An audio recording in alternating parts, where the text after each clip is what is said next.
Naniniwala ang mga eksperto na hindi sapat ang panawagang pagsuspende ng excise tax sa langis para pakalmahin ang lumulubong inflation sa bansa. Kaya naman ang BSP pinakikilos na para muling buhayin ang ekonomiya.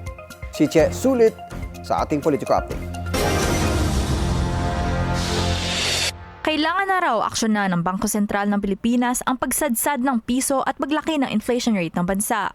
Ayon yan kay Aris Dacanay, Senior ASEAN Economist ng HSBC Global Investment Research. Nitong Marso kasi, pumalo ang inflation rate ng Pilipinas sa 4.1%, ang pinakamataas mula noong July 2024.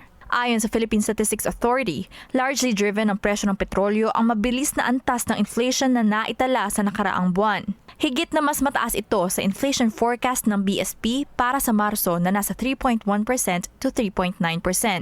You have to at least raise interest rates back up to neutral levels. And we do think it's around 4.75 to 5%. So even with oil prices at 90, we do think the BSP will hike rates by 25 basis points in April and another one in the road along 2026. Inanunsyo rin ng BSP na itataas nito ang inflation forecast para sa 2026 at 2027 dahil sa nagpapatuloy na sigalot sa Middle East.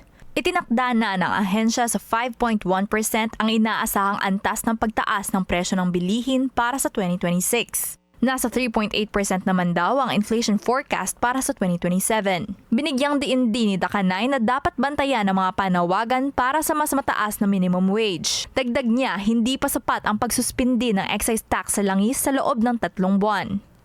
Diesel prices today are currently at around 130, 170 pesos per liter.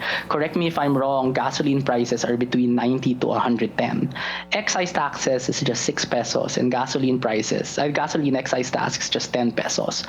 So yes, it does provide the relief, but it's really not enough to be able to completely save consumers when it comes to the surge of global oil prices. Pagdating naman sa value-added tax o VAT, kung tatapyasin ito, pataas naman ang utang ng gobyerno. At sa mga Pinoy lang din mapupunta ang mga pasanin. Nasa 4.4% naman ang forecast ng HSBC para sa economic growth ng Pilipinas sa 2026. Bagamat mas mataas sa tansya ng World Bank, mas mababa ito kumpara sa target ng administrasyon. Para sa Politico Nightly, Che Sulit, Billionaire News Channel.